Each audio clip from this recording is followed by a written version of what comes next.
hacer una exposición sobre las prácticas más recurrentes respecto a las violaciones a la libertad sindical. Y para ello pretendo hacer una exposición que no va a ir más allá de las 7:30, teniendo en cuenta lo expuesto por algunas personas en términos en el chat.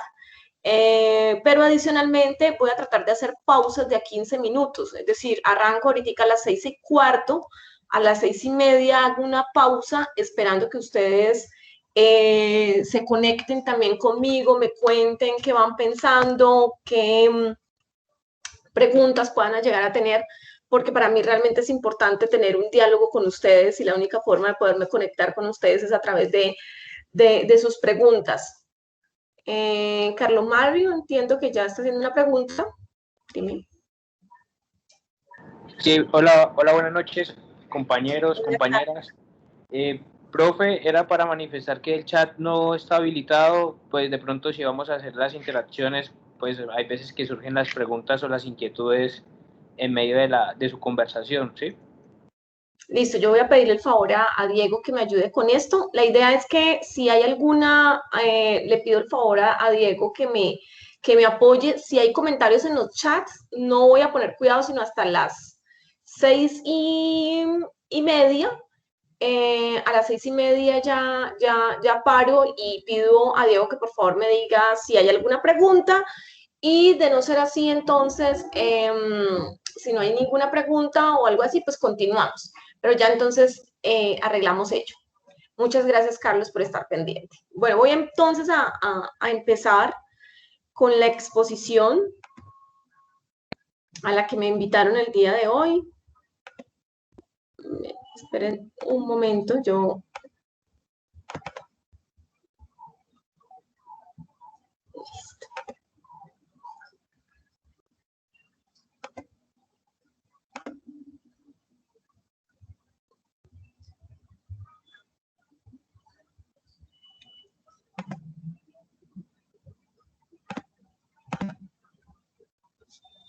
Creo que no estoy compartiendo, ¿verdad?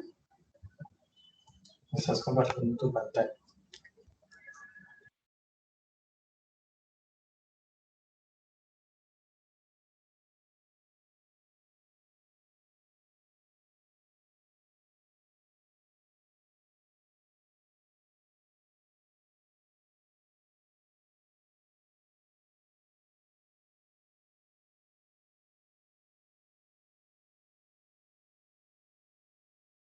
Ahora sí.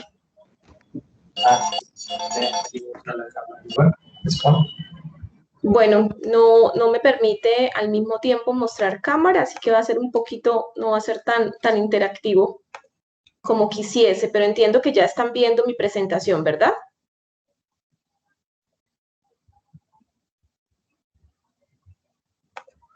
Sí, señora. Listo, perfecto. Bueno, vamos a hablar de las prácticas antisindicales. Usualmente cuando hablamos de prácticas antisindicales debemos recorrer sobre los elementos en las dimensiones de la libertad sindical.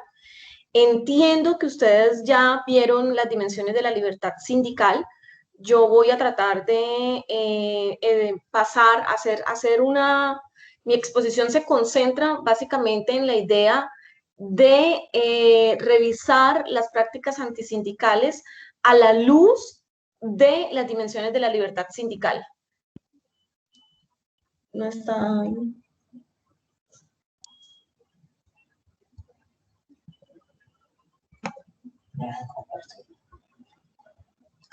Creo que hay un problema con mi presentación. Comparte la grande. O sea... Dime.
Profe Marely, no hay Dime. audio, no hay audio, no, Ah, no se le ok, escuchó listo. absolutamente nada desde la introducción. Ahí, exacto. Gracias, gracias. Muy Gracias. amable. Es que este modelo este modelo de aplicación no permite que uno pueda ver qué está pasando solamente hago mi presentación, así que es un poco difícil. Les agradezco que si eso ocurre me digan. Bueno, entonces les decía. No se preocupe, con mucho gusto. Entonces les decía que en primer lugar, hablar de prácticas antisindicales es directamente proporcional a hablar de las dimensiones de la libertad sindical. Y hablar de dimensiones de libertad sindical nos pone en el seno de para qué el sindicalismo. En 1919, cuando surge la OIT después de la Primera Guerra Mundial, hay unas conclusiones básicas en relación al trabajo y cómo el trabajo, pero sobre todo el trabajo decente, el trabajo digno, tiene la posibilidad de generar justicia social y cómo a la vez la justicia social tiene la posibilidad de ser un mecanismo para evitar el conflicto. Es decir, desde la Primera Guerra Mundial, después de la Primera Guerra Mundial, hay una consideración básica de que los conflictos en el mundo se derivan precisamente como consecuencia o con ocasión a la injusticia y que la injusticia está relacionada precisamente con el trabajo por una razón básica, y es que en el sistema económico en el que nos encontramos, muy pocos son dueños de los medios de producción y más bien muchos, la mayoría, solamente somos dueños de la fuerza de trabajo y por lo tanto solamente vamos a ubicar un papel como trabajadores y solo vamos a tener la prestación personal del servicio como un elemento básico para lograr la sobrevivencia. Esto es un punto de partida. Entonces, en ese sentido, el sindicalismo surge como un mecanismo de búsqueda de la democratización de las relaciones laborales. ¿Qué quiere decir la democratización de las relaciones laborales? Quiere decir cómo efectivamente la capacidad de subordinación que tiene el empleador es posible limitarla en términos de generar condiciones un poco más equitativas. Ya creo que ustedes han pasado por los elementos de la relación laboral y han pasado quizás por escenarios que tienen que ver, por ejemplo, con la subordinación. Y es claro que el empleador en el escenario del trabajo es en una triple concepción, uno podría decir que es poder legislativo, es poder ejecutivo, es poder judicial. Entonces, en ese sentido, la posibilidad del sindicalismo implica de entrada la democratización de la riqueza. Eso es muy importante. Perdón, la democratización de las relaciones laborales. Segundo, además de ello, la posibilidad del sindicalismo implica una distribución más equitativa de la riqueza. Y esas son concepciones que uno puede leer un poco desde el marxismo, pero en todo caso hace referencia a la posibilidad que el sindicalismo a través de la dimensión de la negociación posibilita el diálogo, la interacción en condiciones de aparente paridad para que empleadores y trabajadores puedan llegar a un acuerdo que les permita de alguna manera obtener mejores formas del relacionamiento de esa relación laboral, pero adicionalmente la distribución de la riqueza dentro de una unidad productiva. Por esa razón nace el sindicalismo. Nace con objetivos políticos, nace con objetivos económicos, nace como un mecanismo incluso arraigado, por supuesto, al modelo de los estados sociales y democráticos de derecho. En el caso particular de la Constitución Nacional de 1991, hay un capítulo que para quienes somos defensores de derechos laborales comprendemos que es la constitucionalización de la libertad sindical, la constitucionalización de derechos asociados con el sindicalismo. Y entonces encontramos el artículo 39, encontramos el artículo 55, encontramos el artículo 56. 3 artículos, voy a pasar de un lado para otro en ellos. El primero, ligado al derecho a la asociación. De hecho, el artículo 39 va a decir que no solamente los trabajadores, sino también los empleadores tienen derecho a constituir sindicatos. Y esa posibilidad implica no solamente el hecho de la constitución del sindicato, sino adicionalmente la no intervención del Estado. Antes de 1991, por ejemplo, teníamos una característica particular y era que el Estado sí intervenía en los modelos de asociación, como quiera que, por ejemplo, el Estado usualmente determinaba unas normativas y unas características para el reconocimiento de una organización sindical. Eso desapareció con la entrada en vigencia de la Constitución de 1991, pero adicionalmente a través de luchas por la exigibilidad de esta normativa, en el sentido de que hace no menos de 30 años, cuando se iba a fundar un sindicato, por ejemplo, el Estado, a través del Ministerio del Trabajo, era quien reconocía la existencia o no del sindicato. Hoy ya no es así. Hoy el Ministerio del Trabajo funge como un registrador, como un notario, y lo único que se hace allí es depositar los requisitos del sindicato, los requisitos para la conformación del mismo, y si el empleador está en desacuerdo o cualquier otra parte estuviese en desacuerdo con la constitución de ese sindicato, tendría que acudir al juez natural, es decir, al juez laboral, para hablar de la ilegalidad de la conformación de ese sindicato. Adicionalmente tenemos el artículo 55. En el artículo 55 vamos a hablar del derecho a la negociación, que por supuesto lo que busca es la regulación. Ahí mismo el artículo 55 va a estar hablando de que la negociación busca la regulación de las relaciones laborales. Ustedes saben que, entre otras cosas, luego de terminada la negociación colectiva, se supone en principio que el camino es o bien llegar a un acuerdo por vía y lograr una convención colectiva, o bien un laudo arbitral, y ello implica entonces el nacimiento de un nuevo sistema jurídico, de un nuevo contrato, que en palabras se habla de un contrato laboral abierto, en términos de que nace a la vida un nuevo contrato, y es este contrato el que entra a regular las relaciones laborales.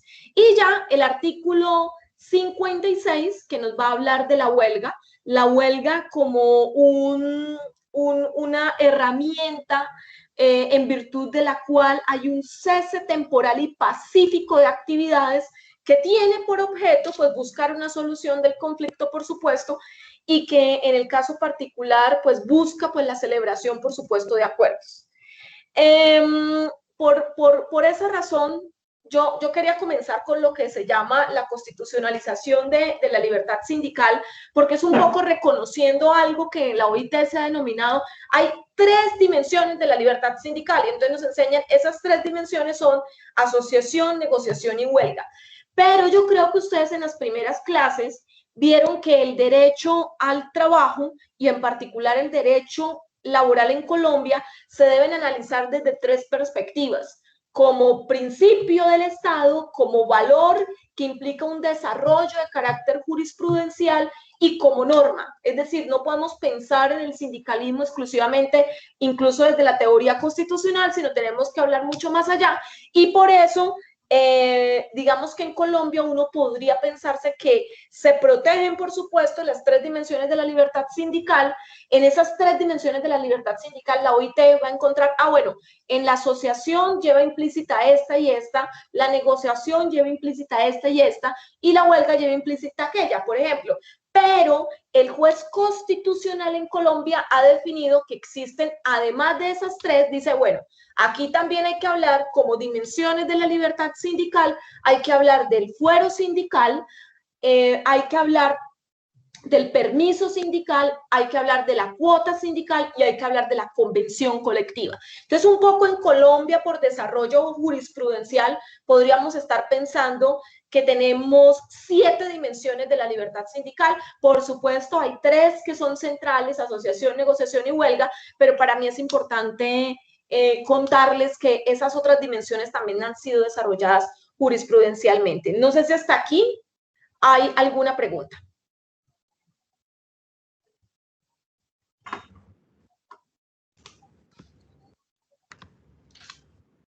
Hasta el momento ninguna. ¿Ninguna? Ok.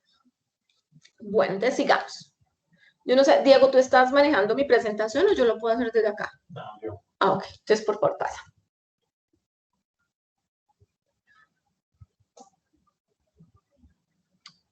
Bueno, esta normativa aplicable, es del Código Sustantivo del Trabajo, toda la regulación que hace parte, pues, de la dimensión normativa. Siguiente, por favor.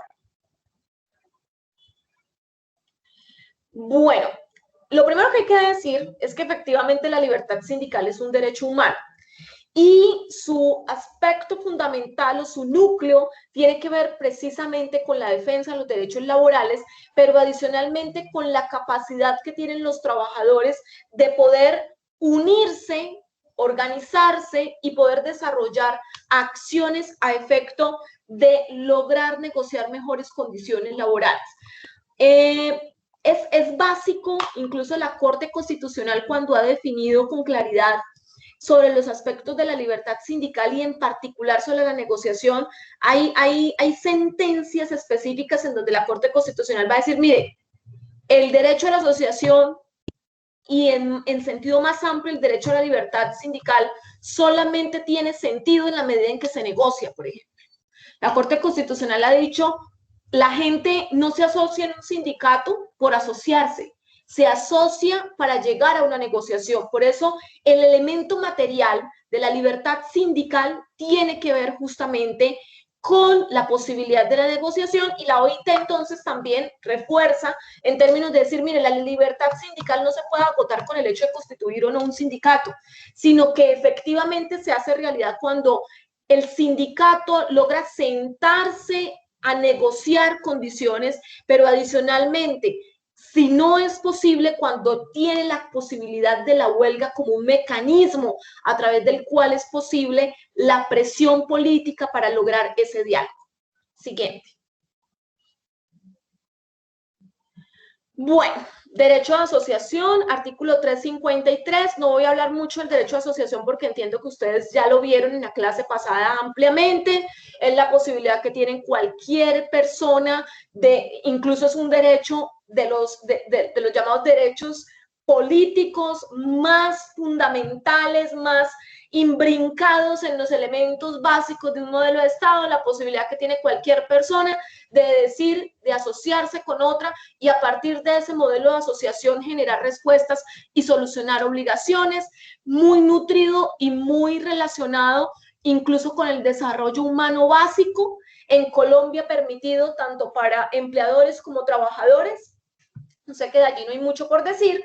En Colombia en particular hay unos requisitos para el modelo de sindicalización que exige en primer lugar que haya un mínimo de trabajadores. Sin embargo, si estamos ante sindicatos, por ejemplo, de industria, y se va a conformar una subdirectiva, pues también se exigen los 25, pero allí habrían otras posibilidades, así como la creación de comités y demás. Ese es el derecho a asociación, que entiendo ustedes básicamente ya lo revisaron. Negociación colectiva.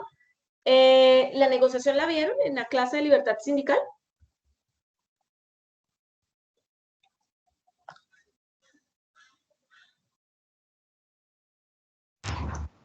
Pasamos como el concepto. Ok, listo. Entonces, la negociación colectiva es un proceso que está encaminado a concluir con un contrato o un acuerdo colectivo. En la práctica, el contrato de trabajo es básicamente un contrato de adhesión, un contrato en donde un empleador da unas indicaciones sobre cuál va a ser el modelo de relacionamiento obrero-patronal. Ese es un contrato de trabajo. En el caso particular de la negociación colectiva, la negociación está contemplada como una etapa en virtud de la cual las dos partes, es decir, los representantes de los trabajadores, los representantes de los empleadores, se sientan a negociar las condiciones laborales en el marco de unos términos señalados por la misma legislación. Se ha establecido básicamente que los términos son de una posibilidad de negociación directa que se agota en 20 días calendario, que puede prorrogarse hasta por 20 días más, al final de los cuales, si las partes llegan a un acuerdo, ese acuerdo se va a llamar convención colectiva. Si las partes no llegan a ningún acuerdo, entonces hay dos caminos para la organización sindical. El primero es convocar una asamblea, que esa asamblea puede ser o una asamblea de la organización sindical, si estamos frente a un sindicato mayoritario, o una asamblea de trabajadores si estamos ante un sindicato minoritario. Y en esa asamblea se definen dos únicos caminos, que pueden ser o la huelga o el tribunal de arbitramiento. En ese sentido, la negociación de alguna manera se agota con esa decisión. La intencionalidad, por supuesto, siempre es que la negociación termine con un acuerdo. Por eso incluso la OIT ha establecido elementos básicos a partir de los cuales se sostiene la negociación. Y hay un elemento fundamental que tiene que ver con la buena fe. Es decir, se entiende que cuando surge a la vida jurídica una negociación, el objetivo es el acuerdo.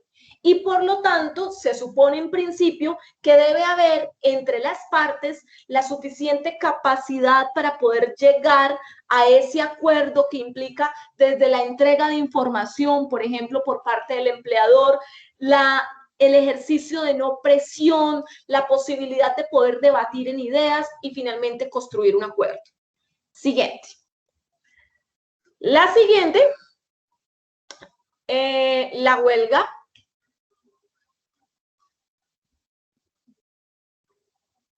Ok. Pero aquí no aparece. Dale. Bueno, dale atrás. Vamos a hablar, no, convención colectiva, exactamente. Bueno, yo les había dicho que en el caso particular de la huelga, la voy a tocar más adelante, la huelga es un cese pacífico, dice la legislación. Un cese pacífico de actividades. ¿Hay levantada alguna mano? Sí. Si está levantada de una vez, démosle opción para que... Villamizar, qué pena, no veo tu nombre. ¿Tienes alguna pregunta? Antes de pasar a la siguiente dimensión.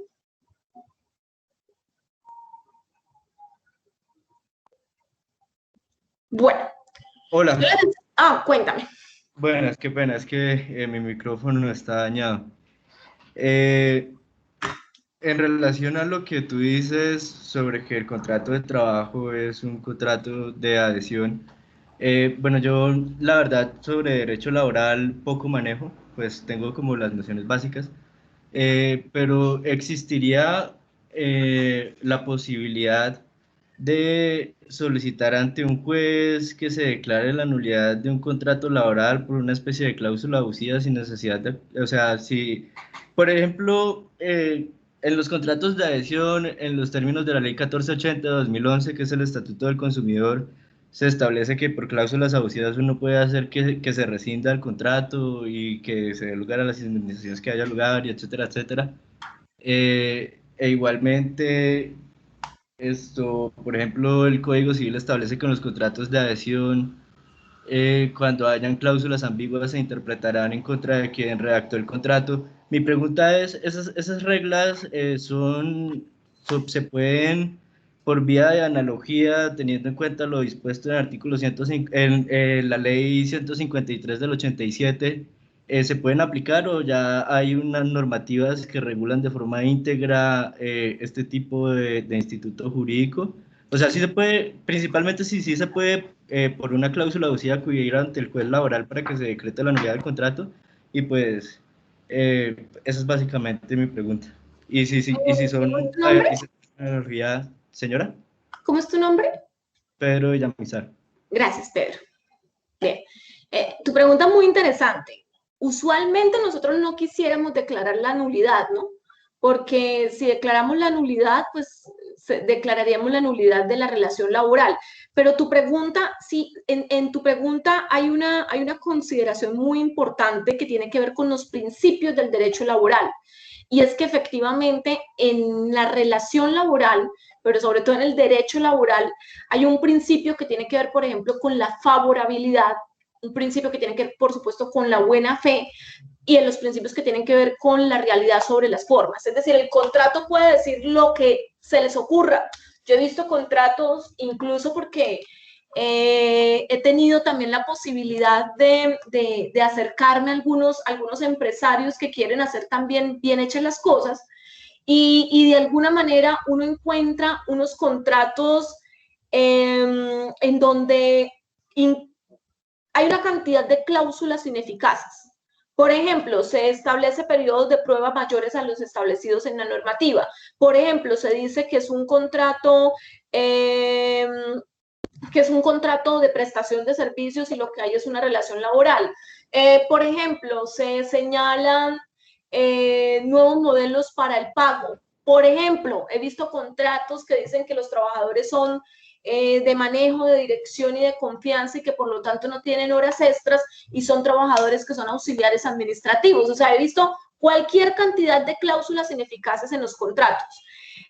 Lo que hacemos usualmente sí se puede acudir, por supuesto, ante el juez laboral y decirle, mira, acá habían estas cláusulas constituyen un desfavorecimiento frente a los intereses y derechos del trabajador e incluso son violatorias respecto de las normas básicas. Recuerden ustedes que el derecho laboral es de carácter público porque tiene que ver justamente con derechos humanos, porque tiene que ver justamente con las obligaciones internacionales también del Estado. Entonces, en ese sentido, es posible acudir. O sea, sí, no en el mismo orden, digamos, del que señalas, la misma naturaleza, pero sí efectivamente en muchas oportunidades hay litigios que tienen que ver, incluso grandes litigios que tienen que ver con el tema. Muchos de ellos, por ejemplo, relacionados con intermediación, con tercerización. Hay sentencias de la Corte Suprema de Justicia, por ejemplo, determinando por qué la modalidad contractual no obedecía a la que se estaba señalando, por ejemplo, contratos a término fijo, que su naturaleza realmente era término indefinido y despidieron a la trabajadora, por ejemplo, después de 25 años de trabajo sin ningún tipo de indemnización. Entonces, sí es posible acudir pues ante el juez en estas ocasiones. Bueno, les decía a ustedes que yo voy a ir pasando por otras dimensiones de la libertad sindical sin desconocer. Yo no quiero que ustedes se vayan aquí con la idea de que es que yo dije que habían 7 dimensiones de la libertad sindical y que eso dice la OIT. No, yo lo que estoy diciendo es, hay 3 grandes dimensiones de la libertad sindical, pero 3 pilares de la dimensión sindical, pero por vía de nuestra jurisprudencia, y cosa que nosotros también tenemos que agradecer, por vía de nuestra jurisprudencia y por precedente constitucional, hoy tenemos otras 4 de las cuales también yo quiero hablar. La primera es la convención colectiva. El artículo 467 de nuestro Código Sustantivo del Trabajo va a decir qué es una convención colectiva, dice básicamente quiénes son las partes que lo celebran, pero finalmente las convenciones colectivas tienen el poder de convertirse en el nuevo régimen laboral que regirá las relaciones laborales de los trabajadores afiliados a la organización sindical con la que se suscribe ese convenio, o además con los trabajadores que se hace extensiva la convención, por ejemplo, porque lleguen a ser beneficiarios de ella. Entonces, la convención colectiva, por supuesto, tiene esa característica particular, la capacidad de volverse una herramienta de hacer nacer a la vida jurídica un nuevo sistema normativo en el que se regulan varias cosas. No sé cuántas personas de aquí que están en el diplomado son sindicalistas, pero básicamente una convención colectiva trae varios elementos, trae, por ejemplo, un componente que se refiere a, yo sé que Omar Traslaviña está diciendo, seguramente va a decir qué es.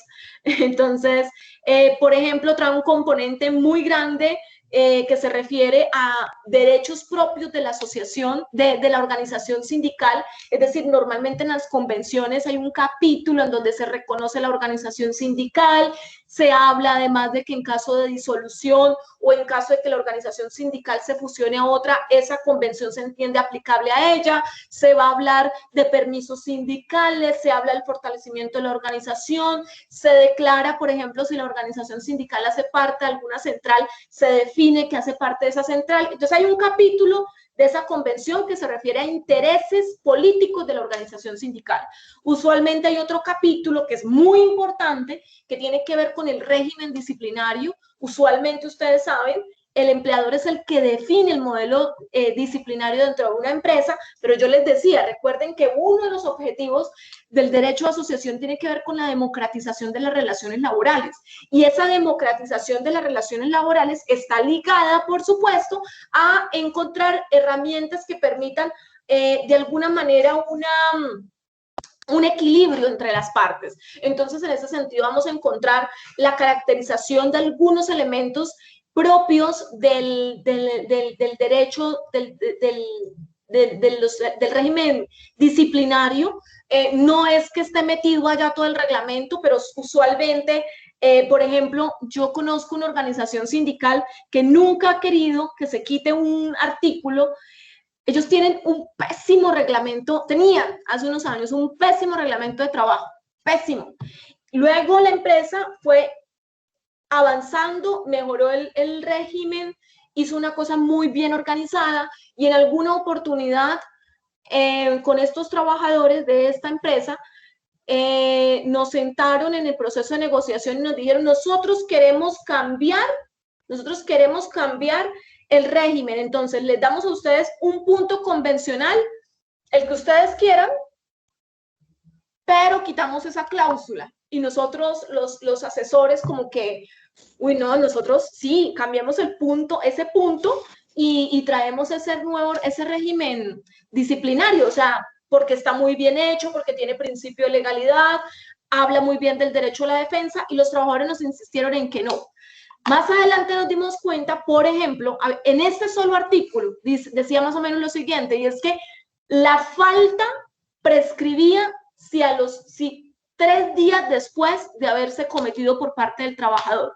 Y los trabajadores nos demostraron que usualmente era muy difícil en esta empresa hacer la notificación durante esos 3 días. Luego ellos tenían un punto convencional que les favorecía muchísimo en términos de sus derechos de protección y de estabilidad.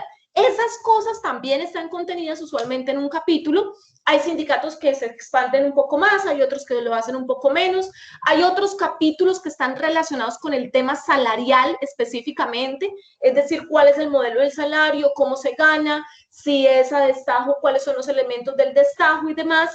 Y hay otro capítulo usualmente que está relacionado con derechos, digamos, económicos, o algún tipo de licencia que puede mejorar no el salario, sino que puede mejorar un poco las condiciones de los trabajadores.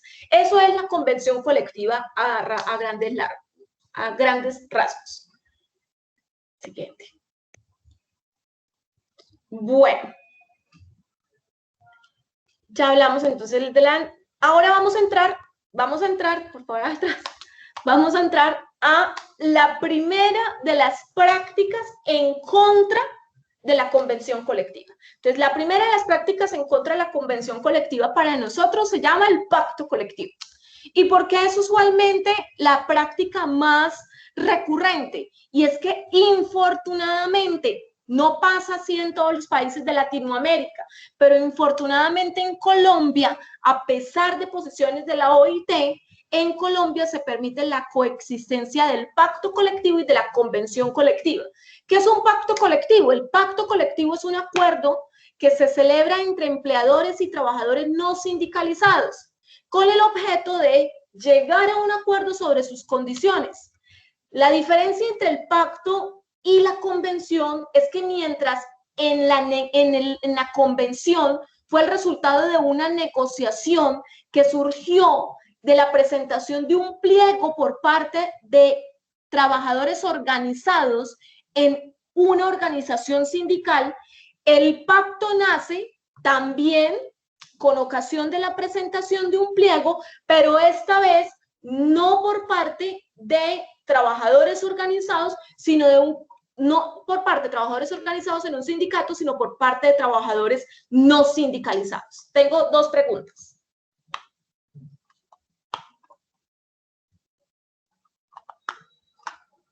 No sé a quién maneja el sonido. Pueden hacérmela, que creo que es Omar y Pedro.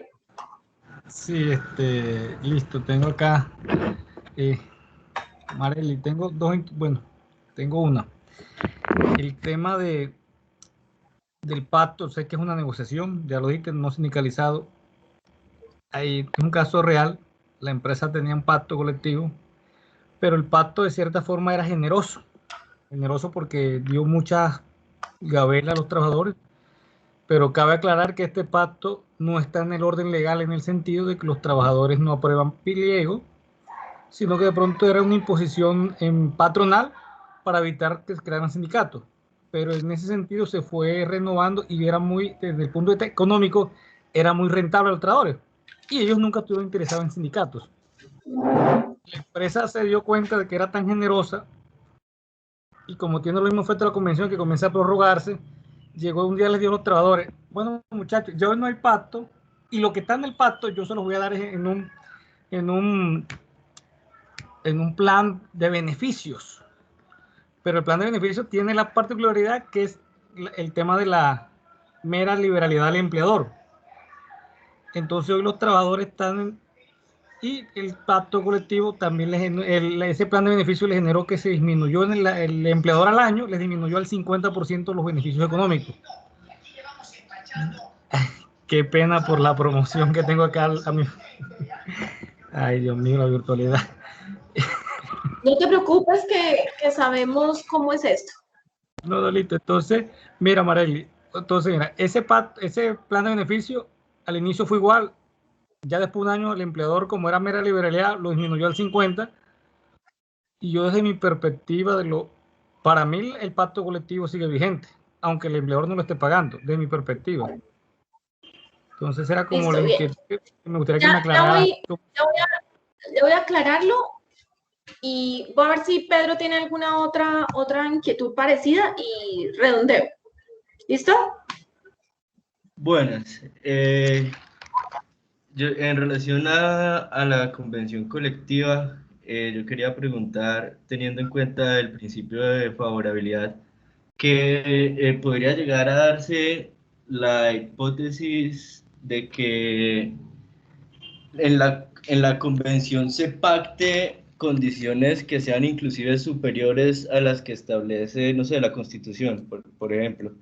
Y teniendo en cuenta el principio de favorabilidad, precisamente que se aplican las condiciones más favorables, inclusive si el pacto tiene más favorables que la ley, pues entonces se hace una excepción a la jerarquía institucional de las normas jurídicas y pues se pone por encima la convención colectiva. También se podría poner por encima esa convención colectiva de la Constitución, teniendo en cuenta como ese movimiento del neoconstitucionalismo y el carácter axiológico de la misma. ¿Eso sería posible o sí, no sé? Es posible, excepto en un solo tema, pensión. Por eso la mayoría de las pensiones que fueron adquiridas a través de convención colectiva se cayeron con ocasión de la comprensión de que el sistema pensional hace parte del sistema de la seguridad social y que su componente deriva también de la posibilidad de la financiación.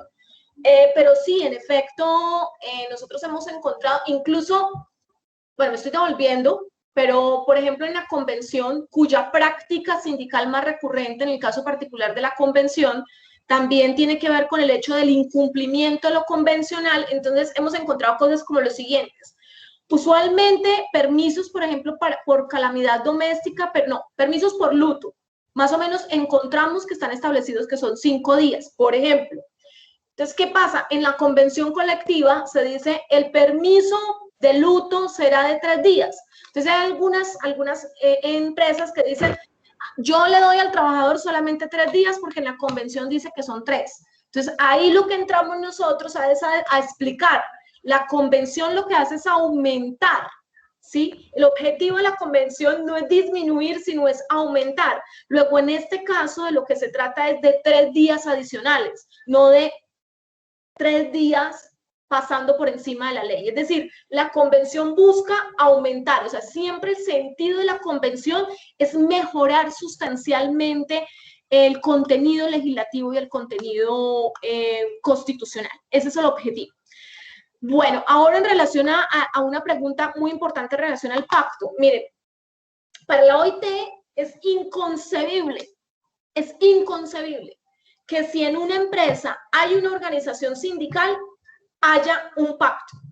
Es decir, para la OIT, la coexistencia entre pacto o plan de beneficios y convención colectiva no existe, no debería existir.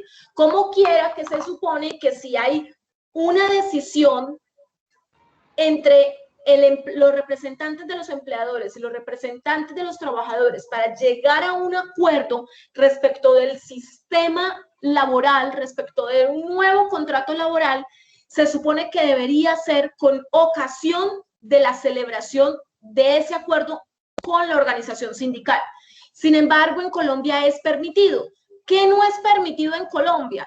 No es permitido que el pacto esté por encima de la convención. Es decir, los derechos que están contenidos en el pacto no pueden en ningún momento ser mayores que los de la convención colectiva. Primer requisito. Segundo requisito, para llegar al pacto se deben cumplir los mismos requisitos con los que se llega a la convención colectiva, que ya más o menos Omar lo indicaba. ¿Cómo así? No puede ser un acto deliberado del empleador que dice, ay, mire, es que yo voy a hacer este pacto. No, tiene que ser el resultado de un grupo de trabajadores que hace una asamblea, redacta un pliego de peticiones, presenta el pliego de peticiones, nombra a un colectivo de trabajadores para que sean sus representantes y se sientan a negociar durante el mismo término establecido por la ley para la negociación. En principio, debiera ser así. ¿Qué pasa en Colombia? Pues que no es así. El pacto usualmente es utilizado por parte de los empleadores cuando hay rumores, por ejemplo, en la conformación de una organización sindical. Entonces, inmediatamente surge el pacto colectivo, invitan a que hagan parte del pacto colectivo y eso disminuye, pues, ciertamente la cantidad de posibles suscriptores, pues, de la convención y de posibles afiliados de una organización sindical. Infortunadamente, pero eso voy a hablar más adelante, y es que la altísima cultura antisindical hace que si a mí me van a dar algún beneficio y ese beneficio me lo pueden dar sin que yo haga parte de una organización sindical, pues usualmente la ciudadanía colombiana prefiere no hacer parte de una organización sindical. Incluso en algunas oportunidades he encontrado cómo hay muchos trabajadores que son muy activos en su ciudadanía, pero por ejemplo no hacen parte de las organizaciones sindicales, con ocasión de otros fenómenos de los que ya voy a hablar. Entonces, el pacto colectivo es una de las grandes debilidades, pero sobre todo es una de las prácticas antisindicales más fuertes que genera, por supuesto, consecuencias muy lesivas para nuestras organizaciones sindicales. Siguiente, por favor.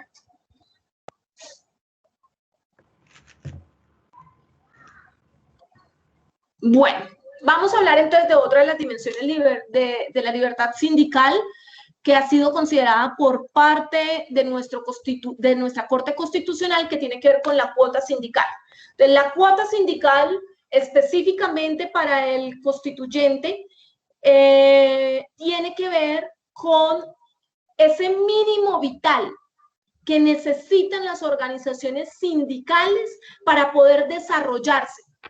Entonces, las organizaciones sindicales, en sentido amplio, pudiera decirse que son unos organismos que necesitan, por supuesto, también de algunos elementos para su sobrevivencia. La Corte Constitucional colombiana ha dicho que la cuota sindical es lo mínimo que se requiere. ¿Y qué pasa con la cuota sindical? Pues la cuota sindical es un elemento de participación económica que da los trabajadores que hacen parte de una organización sindical con fundamento en su salario.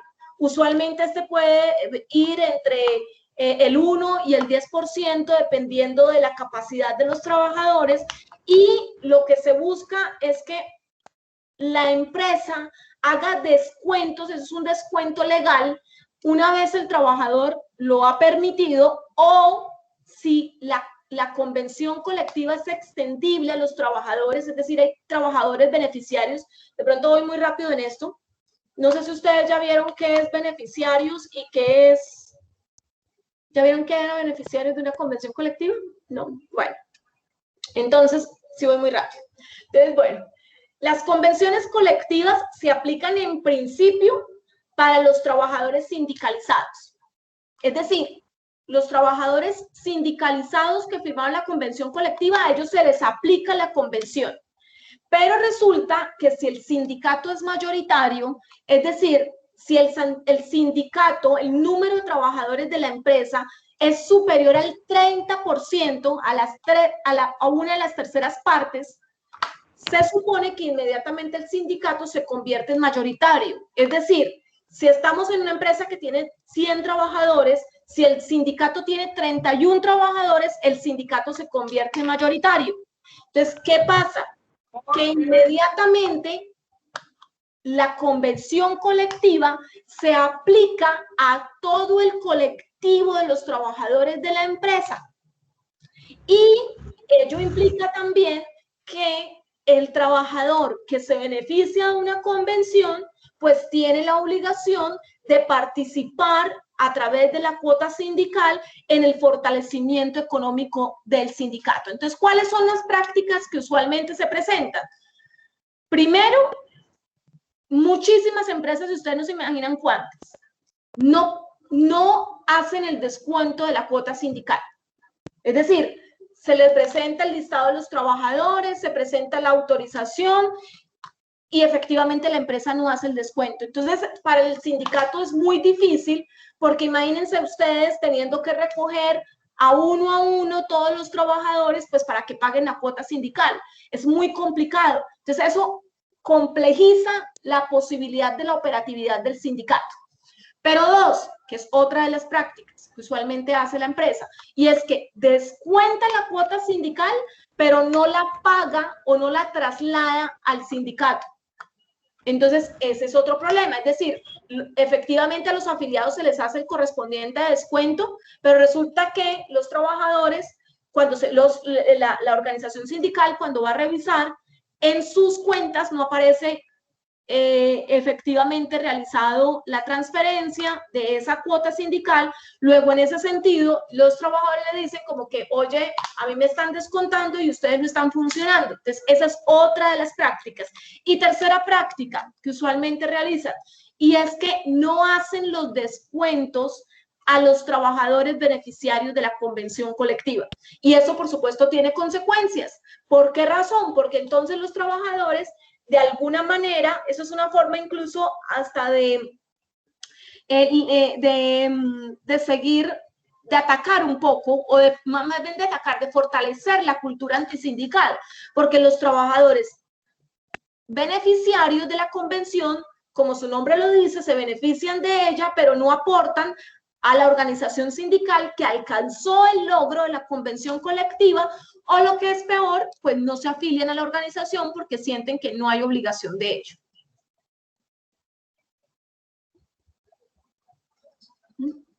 Siguiente, por favor. Bueno, siguiente dimensión de la libertad sindical, el permiso sindical. El permiso sindical es, pero bueno, Hernán levantó la manito, debe ser de repente el tema, entonces sería chévere que de una vez hiciéramos la pregunta. Hernán, te escucho.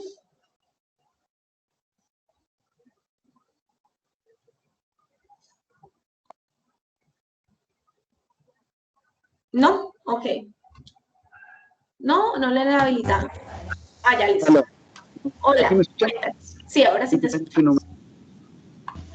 Digamos que me genera la duda el tema de, o duda no, como la equivalencia, porque es que digamos qué tan, bueno, son como dos preguntas en una.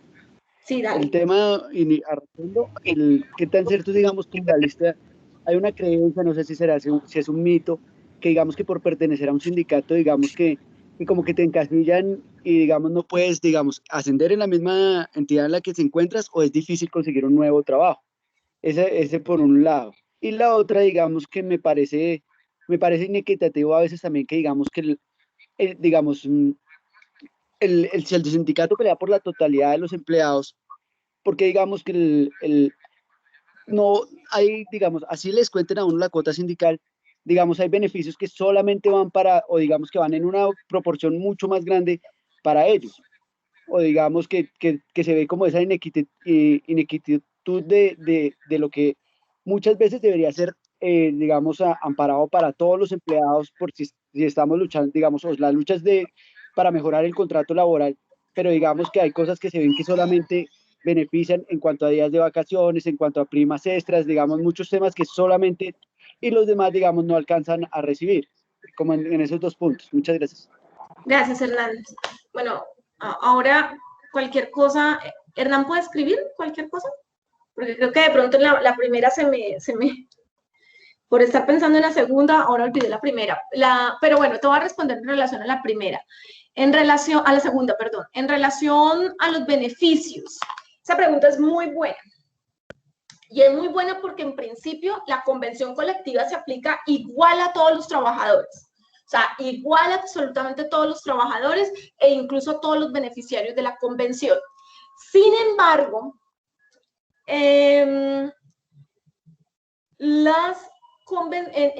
desde hace un par de años, las empresas han comenzado a pedir que existan capítulos distintos para trabajadores, con ocasión de algunas situaciones. Yo les voy a poner algunos ejemplos que conozco. Algunas empresas comenzaron su proceso de formalización laboral, es decir, algunas empresas tenían trabajadores intermediados ilegalmente o algunos tercerizados ilegalmente y el sindicato dijo, miren, nosotros aquí somos 1000 trabajadores, de esos 1000 trabajadores solamente somos 100 directos, por ejemplo, y el resto ustedes los tienen a través de cooperativas de trabajo asociado, a través de SAS, a través de otras modalidades. Entonces se sientan a negociar y dicen, yo quiero, dice el sindicato, yo quiero que se contraten a esas otras 900 personas. Entonces la empresa comienza y dice, yo lo puedo hacer solo si, bueno, eso no ocurre en el primer encuentro, por supuesto, pero después de mucha negociación las empresas dicen, listo, hagámoslo, pero la convención colectiva que ustedes tienen es muy robusta. Y si yo le aplico esa convención colectiva a todos esos 900, entonces la empresa entra en una situación de imposibilidad económica. Entonces, ¿qué han hecho algunas organizaciones sindicales y algunas empresas? Y es que crean capítulos distintos. Algunos le llaman nueva generación, otros le llaman clasificación, en fin. Ese es uno de los casos que conozco de convenciones colectivas que no se aplica diferenciada. Un caso. Otro caso, en términos de trabajadores, por ejemplo, que se encuentran en condiciones de estabilidad laboral reforzada con ocasión a la edad, por ser prepensionados o con ocasión de enfermedad. Entonces, en algunas oportunidades también he visto que existen capítulos especiales. Yo no voy a decir en este momento cuál es mi posición personal frente al tema. Siento que depende mucho del modelo de negociación. Y depende mucho del modelo de negociación y por eso sería interesante, cuando esos casos se dan, conocer cuál fue, de alguna manera, la razón que motivó la conclusión o esa decisión. Les voy a poner un caso nada más. Bueno, y me emociona terrible que esto comience a ser un poco como con algunos ejemplos. Pero, por ejemplo, en los años de 1999, más o menos en los 2000, las convenciones colectivas de la agroindustria comenzaron a disminuir. yo hice en ese entonces una investigación y cogí algunas convenciones colectivas firmadas entre los años 60 comparadas con los años 2000 y encontré que las de los años 2000 habían disminuido drásticamente muchos derechos de los trabajadores. Entonces hice un grupo focal y con ese grupo empecé a trabajar con muchos de los que habían ido a esas negociaciones. Y resulta que en el año 2000 encontré un elemento particular y es que la mayoría de las convenciones colectivas habían efectivamente disminuido sus derechos. Y cuando indagamos un poco más allá, encontramos que estaba relacionado con la violencia paramilitar. Entonces ahí uno dice, ah, bueno, ¿cómo llegan a eso? Hay que escuchar también a quienes estuvieron sentados en la mesa de negociación para ver cómo fue que se llegó también a esas conclusiones. Y no podemos solamente decir de que es que hay convenciones que se aplican de esta y de esta manera y que esta forma implica necesariamente una violación. Hay que escuchar un poco más. Igual me ha pasado en otros casos ya de convenciones más recientes. Por ejemplo, la mayoría de las convenciones colectivas de trabajadores formalizados fueron convenciones colectivas en donde se crearon órdenes distintos para los trabajadores. Otro elemento, y yo creo que en esto ha sido parte de la práctica y de la cultura antisindical en Colombia, y es el tema de pensar, nosotros, el sindicalismo en Colombia no es más del 4% de la población trabajadora en Colombia. Sin embargo, se asume que todos los derechos laborales, o más bien, que todas las conquistas de derechos laborales deben estar en cabeza del sindicalismo, cuando es de entrada un contrasentido si se piensa que efectivamente solo el 4% de la población trabajadora en Colombia está sindicalizada. Y sobre todo, si entendemos además que el trabajo es un tema que nos agrupa a muchos. Pero además de ello, a veces se olvida que el modelo de la organización sindical es un modelo de organización de personas. Entonces, usualmente se dice, no, es que en las organizaciones sindicales son corruptos. Yo creo que en muchos modelos de organizaciones sociales, populares, sindicales, pueden haber elementos de corrupción, pero eso para mí no hace generalizante a la organización sindical y menos aún a las dimensiones de la libertad sindical. Es decir, efectivamente, ustedes en las organizaciones sindicales van a poder, de repente encuentran vicios de corrupción, vicios asociados con violencia, vicios asociados con violencia de género, por ejemplo, vicios asociados con el patriarcado, vicios en los modelos de democracia, pero no es un tema que sea exclusivo de las organizaciones sindicales y no es un tema que sea la generalidad de las organizaciones sindicales, sino que son efectivamente vicios que por supuesto el sindicalismo debe trabajar fuertemente en superarlos, pero que no implica que se deben convertir pues como en una forma de eliminar, por así decirlo, o de atacar el sindicalismo como modelo, pero sobre todo como herramienta y elemento de la libertad sindical. Entonces eso es muy importante también reconocerlo. Sí hay vicios, sí hay que trabajar para superarlos,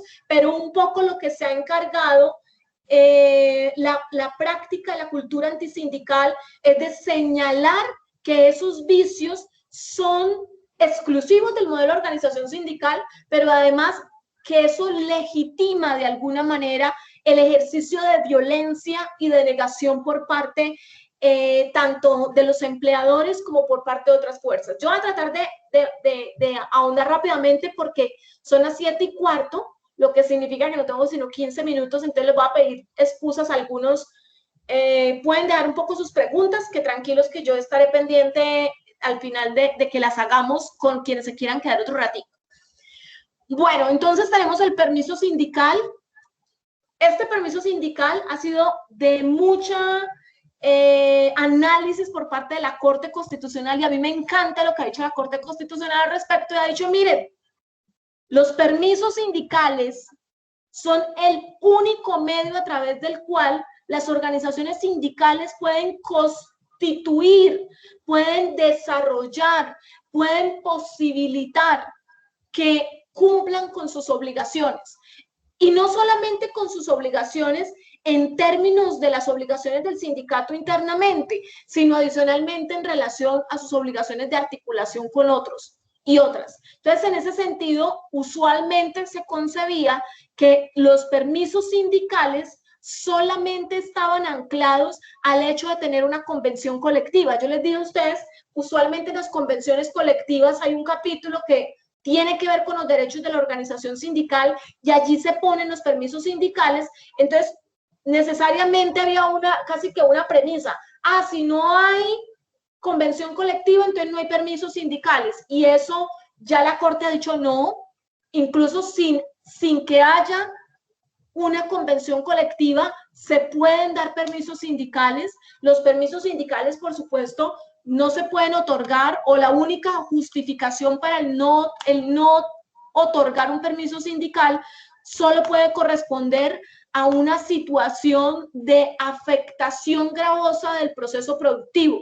Es decir, solo en cuanto un trabajador pueda resultar indispensable para el proceso productivo se le podría negar, y eso sin que previamente se hubiese avisado, porque muchos empleadores dicen, no, es que yo necesito al trabajador. Por ejemplo, pasa usualmente en las empresas que tienen procesos productivos industrializados, solamente tienen un mecánico o solamente tienen un electricista, y si ese mecánico o ese electricista pide un permiso sindical, entonces la empresa contesta diciendo, es que yo no tengo sino uno, y como no tengo sino uno, entonces no puedo darle permiso. Entonces también frente a ellos se han presentado algunas acciones constitucionales, y lo que han dicho los jueces constitucionales es no, el permiso sindical en ese caso lo que implica es que el trabajador tiene que presentarlo, más que el trabajador, el sindicato tiene que presentarlo con anterioridad para que la empresa tenga la posibilidad de organizarse.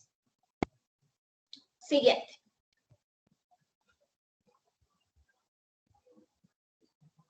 Bueno, ahora en relación al fuero sindical. El fuero sindical tiene que ver con, este para mí es una de las dimensiones de la libertad sindical que tienen una carga para el sindicalista. ¿Y por qué una carga para el sindicalista? Hay varias modalidades de fueros sindicales. Hay un fuero sindical que se llama fuero sindical de fundadores. Es una posibilidad que se tiene cuando los trabajadores por primera vez van a constituir una organización sindical. Entonces, el fuero sindical les permite a ellos, mientras obtienen el registro y hasta por 6 meses, la posibilidad de tener un fuero que les protege por el solo hecho de ser fundadores de una organización sindical o de ser adherentes de ese proceso de fundación. Entonces, yo mañana decido junto con ustedes, venga, vamos a organizar un sindicato, organicemos el sindicato, somos los 25 y presentamos el pliego. Desde ahí, vamos y presentamos los documentos.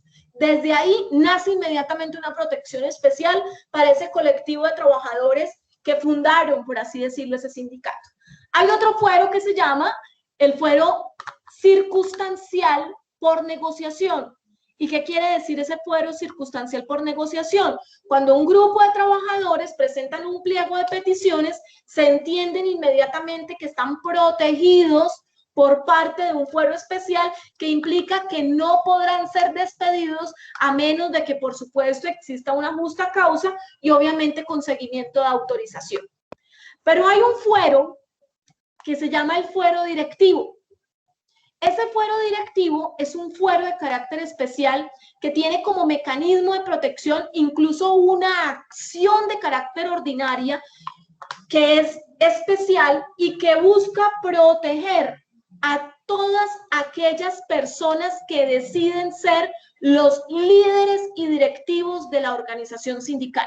Es decir, ese fuero busca que las personas, que usualmente son 12, que van a ser de la organización sindical, que van a ser directivos de la organización sindical, estén protegidos frente a cualquier decisión del empleador que tenga que ver con un traslado, que tenga que ver con un desmejoramiento, que tenga que ver con un despido.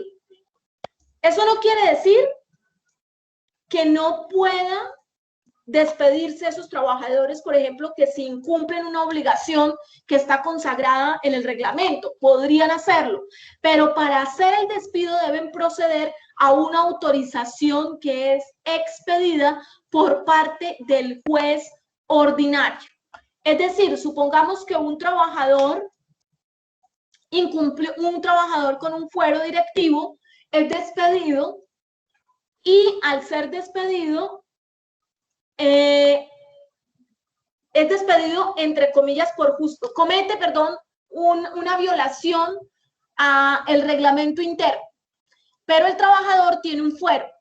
El empleador podría despedirlo, pero para despedirlo primero tendría que hacer un proceso disciplinario en donde encuentre que efectivamente el trabajador incumplió una obligación que da lugar al despido justificado.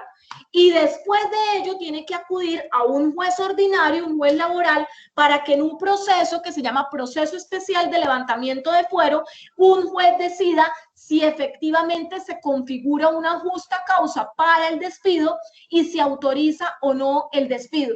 De no autorizarlo, así el empleador quiera, pues no podrá despedirlo. ¿Eso por qué sucede? Pues miren, hay casos en donde el empleador se da cuenta que hay un grupo de trabajadores que van a organizarse y que inmediatamente los despide a todos, por ejemplo. O existen muchísimos casos en donde efectivamente el empleador, habiéndosele notificado quién es la junta directiva del sindicato, despide incluso a directivas. ¿Cuál es la práctica antisindical? En este caso, las prácticas antisindicales usualmente están referidas a o el traslado de los trabajadores del lugar donde se encuentra la sede principal, por así decirlo, de la organización sindical. Entonces nosotros, por ejemplo, hemos conocido que a miembros de las juntas directivas los trasladan de la sede principal a una sede que tengan, por ejemplo, en otra ciudad. ¿Con qué objetivo? Pues de que pierdan, por supuesto, un líder o una lideresa que ejerce acciones de reivindicación de derechos laborales y por lo tanto que se vea disminuida la organización sindical. Ese es un caso. Segundo caso, despido. Usualmente hay despido. Hay muchas organizaciones sindicales que infortunadamente no reconocen muy bien cuál sería el mecanismo de protección y entonces pierden la posibilidad que prescribe, entre otras cosas, en 2 meses. Es decir, si ellos no interponen el recurso rápidamente ante el juez ordinario, pierden la posibilidad. En muchos casos hay desfavorecimiento. Nosotros hemos encontrado, por ejemplo, como trabajadores que tenían determinadas horas extras, cuando se vuelven directivos, los dejan de poner en horas extras o les dan una carga superior, o si tenían un cargo en donde ganaban, por ejemplo, por algunas actividades, le disminuyen el cargo. Así que hay una cantidad de acciones que se hacen en relación al fuero sindical y hay una violación sistemática en relación al fuero sindical. Siguiente.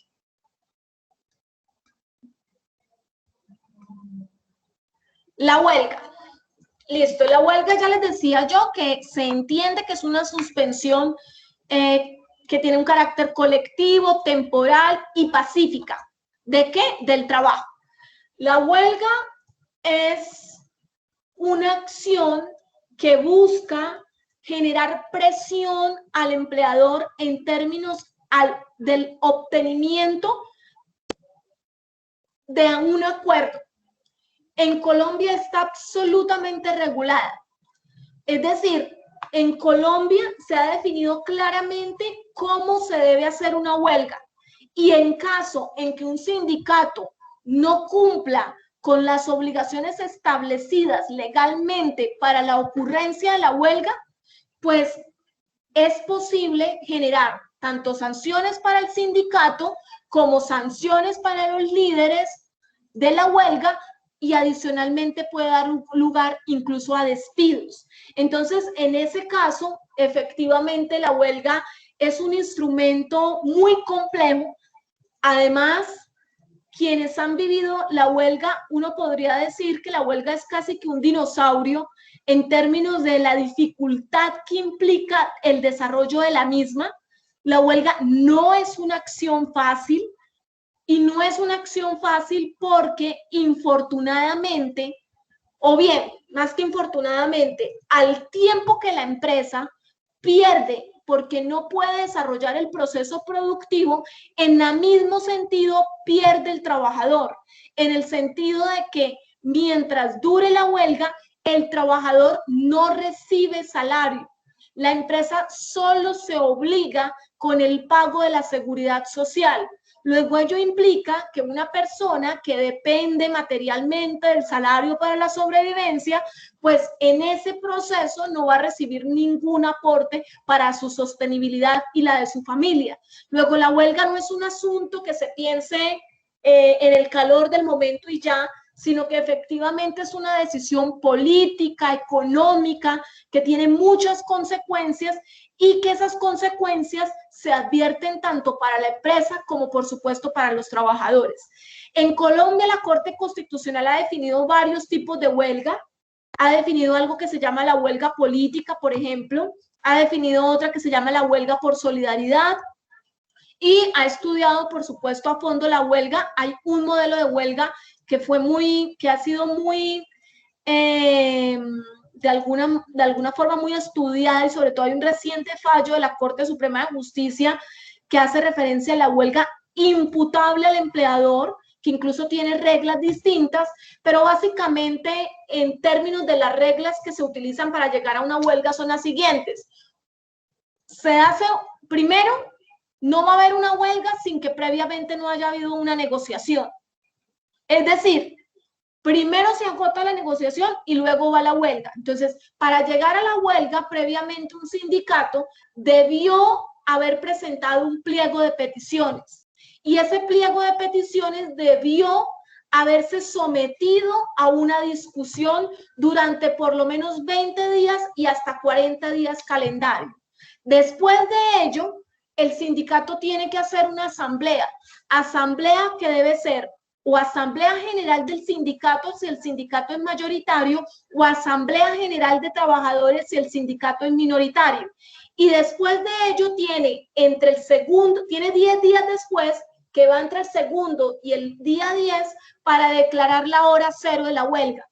Declarada la hora cero de la huelga, se debe notificar, por supuesto, de todo lo anterior al ministerio, solicitar a la empresa que entregue el proceso productivo, realizar algo que se llama un plan de contingencia, porque entre otras cosas la ley dice, sí se puede parar el proceso productivo, pero no se pueden parar las actividades que implique un menoscabo en relación a los activos de la empresa. Entonces, por ejemplo, si la empresa es una empresa de la industria y hay una planta eléctrica que no se puede parar nunca porque de pararse, pues se acabaría, por ejemplo, la planta de la empresa, esa planta debe continuar, hay negociación en relación a ese plan de contingencia y en todo caso, en todo el tiempo en que dure la huelga, los responsables de la empresa y los responsables de cualquier pérdida de la empresa es la organización sindical. Luego, por eso les digo que en Colombia la regulación de la huelga es supremamente amplia, es absolutamente vigilada por parte del Ministerio del Trabajo y tiene unas consecuencias de todo orden. ¿Cuáles son usualmente las prácticas antisindicales en la huelga? Primero, usualmente la empresa se opone rotundamente a la huelga, es decir, no hace los actos que está obligada a hacer en términos, por ejemplo, de la entrega.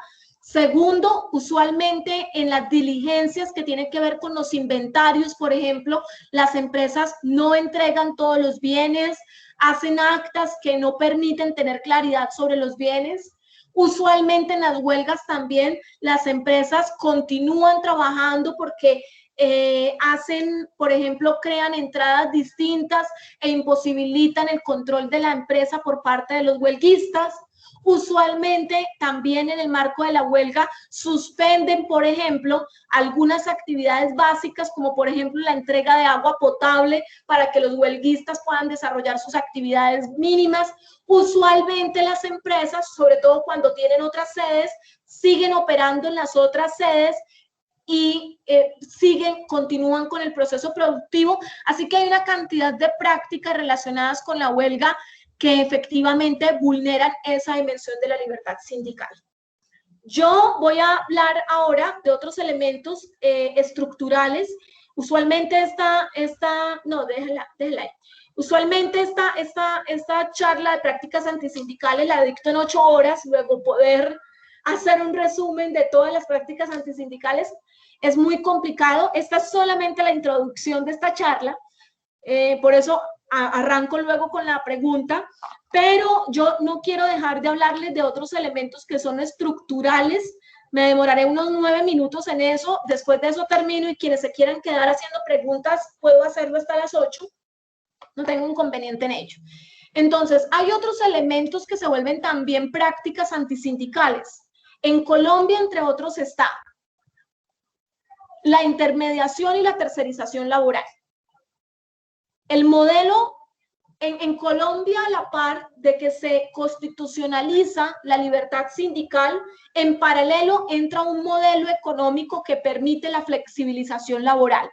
La flexibilización laboral ha permitido que a través de figuras como, por ejemplo, el contratista independiente en el caso de la tercerización o de la violación de las normativas de empresas de servicios temporales a través de cooperativas de trabajo asociados, sociedades anónimas simplificadas u otras modalidades, se vinculen ilegalmente a los trabajadores para la realización de actividades. Yo les decía, en Colombia, por ejemplo, en la industria, ustedes pueden nada más chequear cómo efectivamente el modelo de intermediación hacía que el 90% de los trabajadores fueran indirectos frente a un 10% de directos. Es decir, el modelo de flexibilización es un modelo que también constituye una práctica antisindical, porque la imposibilidad de acceder por parte de los no subordinados, es decir, de aquellos que no tienen un contrato directo al sindicalismo, es muy alto. Hay muchos sindicatos, por ejemplo, del sector minero-energético, que son los que más han avanzado, sobre todo sindicatos como Sintracarbón, por ejemplo. Estos sindicatos han creado la posibilidad de que hayan trabajadores tercerizados e intermediados que se afilien, e incluso han constituido sindicatos de base para lograr fortalecer la idea de mejoramiento de las condiciones de esos trabajadores intermediados o tercerizados. La USO también tiene un porcentaje de trabajadores tercerizados. Sin embargo, la mayoría de los trabajadores en Colombia que no tienen un contrato de trabajo directo y que se sindicalizan, usualmente son vetados, son castigados y no tienen la posibilidad de poder desarrollar tareas. Creo que esa es una de las preguntas que hacía justamente una de las personas, no recuerdo en este momento el nombre, y era de que si efectivamente había casi que un veto en relación a participar de los modelos sindicales, y eso tiene que ver precisamente con la segunda práctica antisindical estructural. Entonces yo les di la primera, los modelos de flexibilización, segunda práctica, y es la cultura de la ilegalidad, pero a su turno la cultura del antisindicalismo. Y es que en Colombia hay una consideración de que el sindicalismo es un sindicalismo que acaba con las empresas, que es un sindicalismo que no permite avanzar, que es un sindicalismo retrógrado, que es un sindicalismo que no progresa, que es un sindicalismo que está a espalda de la realidad. Esa situación genera también, por supuesto, casi que una crisis frente a los modelos, que da lugar a diferentes tipos de violencia. Violencia en términos de la estigmatización, pero también violencia en términos de la imposibilidad del acceso al crecimiento. Yo les decía, la mayoría de personas, cuando dicen que se van a sindicalizar, hay casi que un colectivo familiar y social que dice no se sindicalice, porque el sindicalismo es malo o lo van a matar. Entonces, esa cultura de la ilegalidad, esa cultura del antisindicalismo, que genera el antisindicalismo, de alguna manera que ha sido tan permeada por nuestra sociedad colombiana, pues por supuesto es un elemento estructural. Tercera, las condiciones de informalidad. En Colombia, cerca del 70% de las personas sobreviven, es decir, no tienen un contrato de trabajo en virtud del cual les sea posible la sobrevivencia. ¿Eso qué implica? Que no hay trabajadores que puedan asociarse o sindicalizarse. Cuarta, la violencia. Recuerden ustedes que entre los años 80 y 2000, más de 3.500 personas fueron asesinadas en Colombia con ocasión a su participación en organizaciones sindicales. Y la mayoría de las investigaciones quedaron en impunidad. Entre otras cosas, investigaciones que fueron cerradas bajo el concepto de que se trataba de crímenes pasionales que no fueron investigados y que quedaron, por supuesto, en una falta de reconocimiento de la verdad. El año pasado, en octubre, las organizaciones sindicales a través de las centrales de los trabajadores, específicamente la CUT, CTC, ANTOC, la Federación de Educadores, presentaron ante la JEP ante la Comisión de la Verdad sus informes, reclamando un poco de la reconstrucción de esa verdad, porque efectivamente fueron muchas las víctimas de violencia en relación al conflicto, que fueron asesinadas por su participación y su militancia, justamente reivindicando derechos laborales. Entonces, hay otras prácticas antisindicales que son estructurales, que no tienen una relación directa con las dimensiones de la libertad sindical, pero que es importante tocarlas aquí a efecto de generar también un diálogo que dé cuenta de que la libertad sindical en Colombia realmente es una construcción muy compleja. Es muy compleja como que tiene también unas consideraciones de carácter estructural, económico, político, sociológico, antropológico, y que están también asociadas y vinculadas a modelos de violencia muy gravosos. Yo dejaría por ahí, me salté nada más 8 minutos. No sé, quienes quieran quedarse a hacer preguntas, con el mayor de los gustos, yo estoy aquí para escucharles.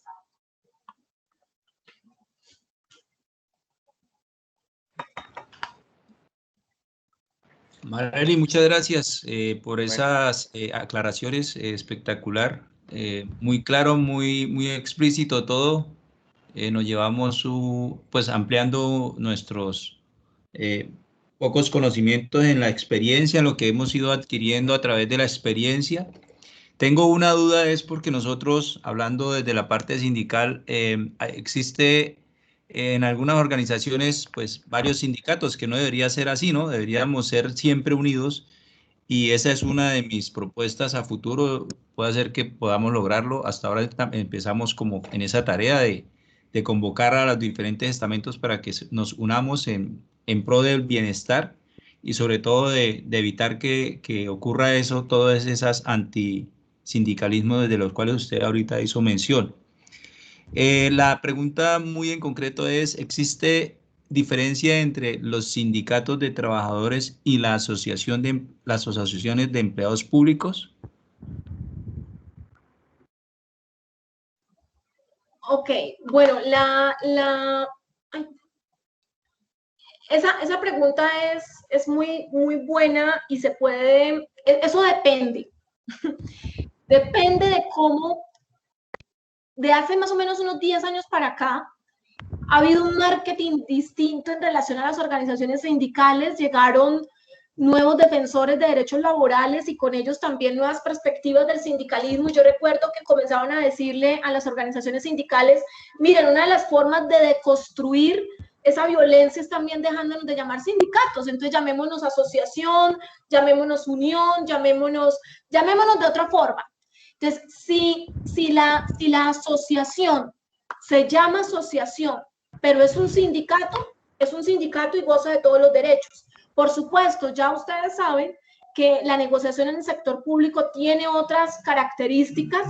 Se intenta de alguna manera que esos modelos de negociación sean concentrados y que además sean en rama, pero sigue siendo sindicato. Pero si la asociación no es sindicato, sino es una asociación, pues perfecto, porque se le respeta los derechos que están contenidos en términos a su facultad de asociarse y de organizarse, pero no son sindicatos.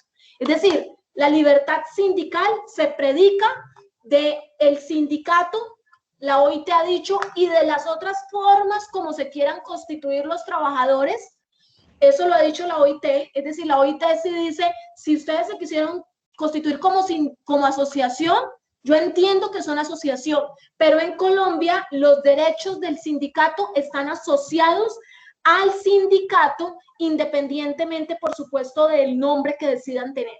Entonces, es una discusión muy interesante, es una discusión muy interesante, pero además de mucho contenido doctrinario que ha generado el pensarnos el tipo. Yo diría que siempre que lo que se quiere es un sindicato, es mejor ser sindicato así el nombre sea distinto, porque de lo contrario van a tener serios inconvenientes para la protección constitucional y legal en Colombia, a pesar de que la OIT diga cualquiera de los modelos, pero ustedes saben que pues en todo caso en Colombia hay un problema con la forma de la aplicación de justicia, así que esa es un poco como la diferencia.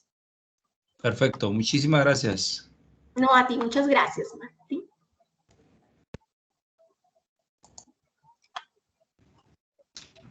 Bueno, no sé si alguien más quisiera encender micrófonos y conversar. Sí, yo tengo 2 preguntas. Compañero, adelante. Es que por un momento me falló el internet y cuando volvió estabas hablando de una prescripción de 2 meses, creo que era para una acción de reintegro. Sí, para las acciones. ¿Y se llama así, acción de reintegro? ¿Así sale en el Código Sustantivo del Trabajo? Sí, efectivamente esa sería una acción de reintegro. Para los empleadores se llama de levantamiento de fuero, ¿sí? Y para el caso de nosotros, si se va a utilizar por parte de los trabajadores, sería una acción de reintegro por el levantamiento, el despido sin levantamiento de fuero.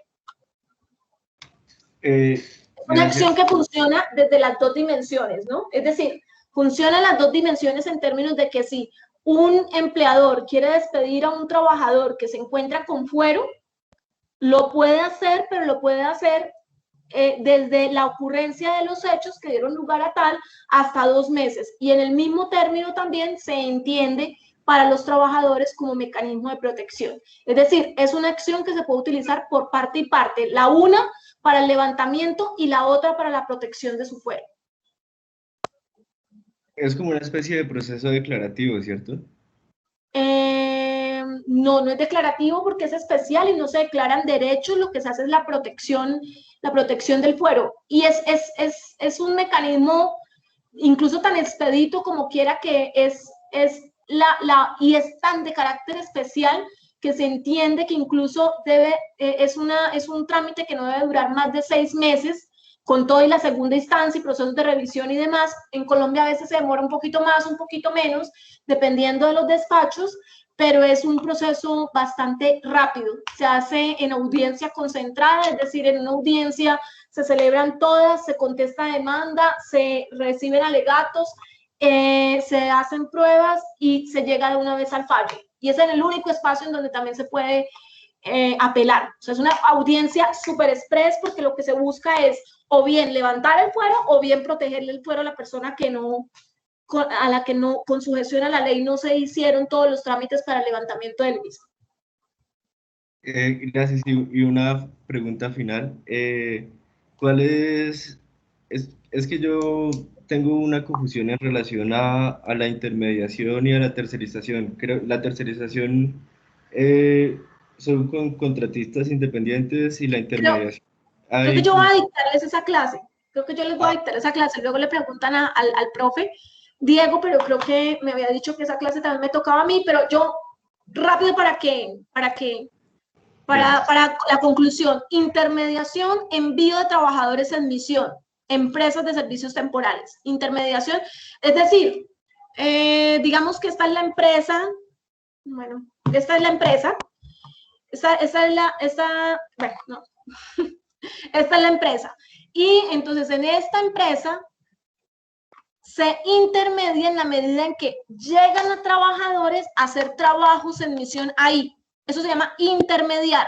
Es decir, estos trabajadores que necesitaba esta empresa no se contrataron directamente, sino se contratan a través de otra entidad y esa entidad envía en misión a esos trabajadores allí. Eso se llama intermediación. Tercerización. Esta misma empresa se desprende de un proceso productivo, digamos, de este proceso productivo. Se desprende de este proceso productivo. Y este proceso productivo, que por ejemplo, la empresa puede ser ventas, este proceso productivo lo terceriza y contrata gente para que trabaje en este proceso productivo que externalizó. Esa es básicamente la diferencia.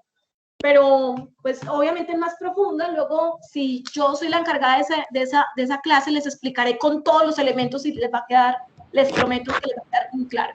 No, pero ya la encargamos de una vez. Ojalá que sí, Marceli.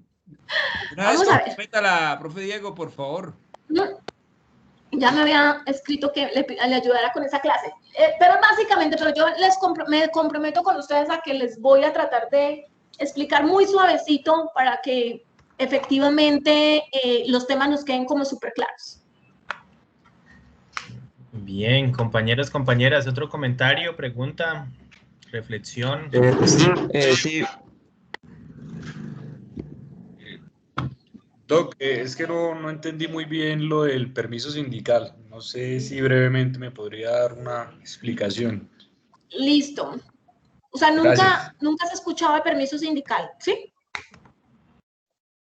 No, y no lo entiendo la verdad muy bien. Listo, el permiso sindical es un permiso que tiene el sindicato para no desarrollar actividades propias del trabajo, sino desprenderse de la obligación de desarrollar actividades, pero por supuesto tener todo el resto de elementos, es decir, tener el derecho al pago, tener el derecho a la seguridad social. Para ser más claros, el empleador le da permiso para no trabajar, pero ese sindicalista o esa persona que tiene el permiso sindical desarrolla actividades del sindicato o actividades de educación o actividades de formación o de articulación.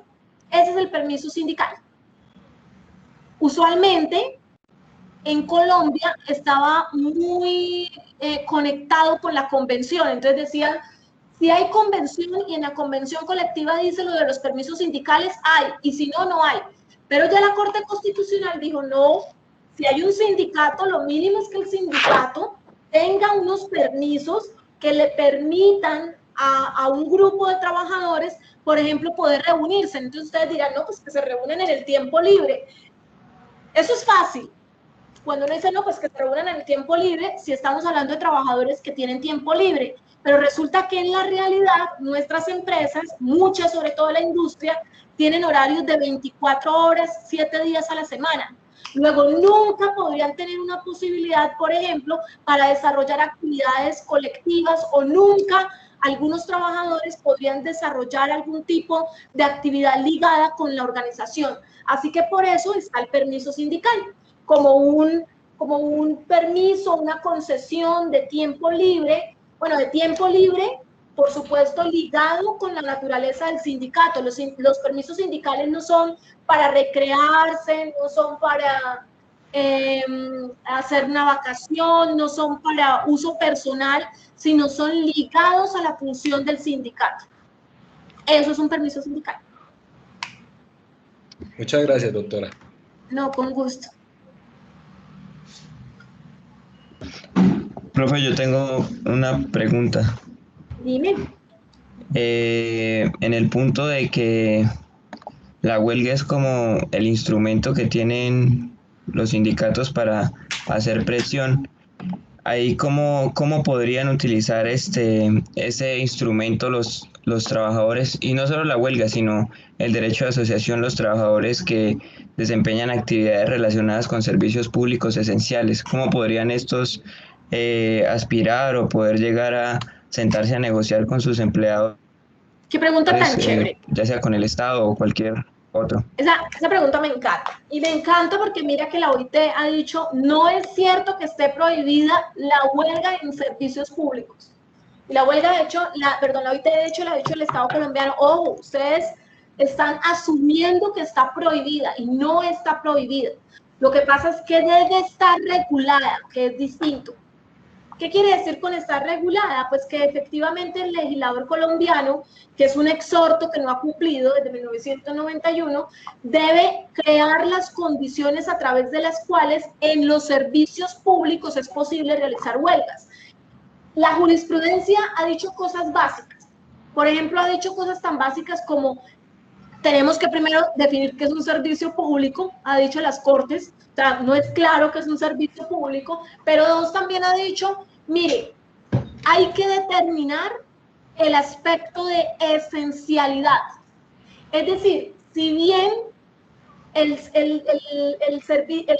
servicio público no puede suspenderse, hay unos elementos esenciales del servicio público que son los que no se podrían tocar. Por ejemplo, en un hospital, se supone en principio que no se podría cesar la actividad de urgencias o la actividad relacionada, por ejemplo, con las unidades de cuidados intensivos, o por ejemplo, con la programación de actividades en los que se pone en riesgo literalmente la vida de una persona. Pero, por ejemplo, dejar de dar citas con especialistas, así obviamente eso tenga afectación, porque es que las huelgas sí tienen afectaciones, ya las Cortes han dicho, no, en esos casos, efectivamente no hay una violación. Recuerden ustedes que el año pasado ya se fijó una controversia en relación a un hospital en La Guajira, con ocasión de la falta de pago de salarios por parte de la entidad a sus trabajadores. Y los trabajadores hicieron una huelga en un servicio público sin afectar la esencialidad. Y efectivamente fue declarada legal. Entonces, por supuesto hay un vacío muy grande, pero ese vacío se va llenando con algo. Yo no sé si aquí todos son estudiantes de Derecho o líderes sociales y comunitarios, pero si algo hemos aprendido durante años es que la única forma de lograr la reivindicación de derechos es siendo un poco atrevidos en los modelos de la realización de los mismos. Así que hay que intentar. Bueno. Gracias. Con gusto. Súper chévere, muy chévere la charla, Amarelis, interesante. Un tema, se te nota que te apasiona el tema, chévere, es un tema muy apasionante, pero observo y me doy cuenta de que lastimosamente, no solo aquí en el grupo, sino en general, el desconocimiento sobre el tema de sindicatos, sindicalismo, y aunado con la estigmatización de que tenemos los directivos sindicales porque nos tachan de helenos, de la FARC, etcétera, etcétera. Sí, es más, ser jóvenes y no ser revolucionarios es una contradicción por naturaleza, dijo el sabio Allende. Correcto. Es un tema bastante complejo, pero yo creo que es la única forma de que tienen los trabajadores y la misma sociedad de mejorar las condiciones, porque de pronto hoy tenemos marcado el sindicalismo solo en donde hay un contrato laboral. Pero si miramos desde la OIT, desde lo que plantea la OIT, puede haber sindicatos donde no hay contrato laboral. Y creo que esa sería una apuesta inmensa, un ejercicio que se debería hacer. Es más, aquí en Colombia han habido vestigios de esa situación. En Bogotá, los que llamaban los voceadores de periódico y revista en su momento se sentaban a negociar con las casas editoriales el tema de los porcentajes de las ventas, y de pronto no se llamaban sindicatos, pero mejoraban las condiciones laborales y económicas de esas personas. Pero es un tema muy interesante. Yo sí de verdad invito a los muchachos, sé que muchos están en la UIS, que se empapen del tema. Tienen un gran profesor y tutor que es el Diego Tamarelli también, que les viene acompañando, y verdad que me parece muy interesante este diplomado, este ejercicio académico que hace la UIS, muy interesante, muy chévere, ¿verdad? No, muchas gracias, Omar, y bueno, aquí con todo el gusto. Bueno, creo que yo quisiera aprovechar para hacerles, especialmente aquí que tenemos varios compañeros sindicalistas. Por ahí estaba conversando con algunos y algunas chicas en el chat de un poco la mala imagen que tiene el sindicalismo, que hay que reconocer también a veces se debe a malas prácticas, ¿no? Sí. ¿Cómo abordar, por ejemplo, esos asuntos de organizaciones que no se dedican a la lucha, organizaciones que a veces incluso han llegado hasta el punto de instrumentalizarlas como empresas para tercerización, o en espacios en los que a veces no se torna muy democrático el ejercicio, como a veces pareciera en la central, ¿cierto? Que los espacios de mujeres o de juventudes son muy cerrados. ¿Qué se le puede decir a la gente que está conociendo el sindicalismo sobre eso? ¿Qué le diría yo, Diego? Bueno, lastimosamente es un flagelo que se vive no solo en los sindicatos, sino en cualquier organización.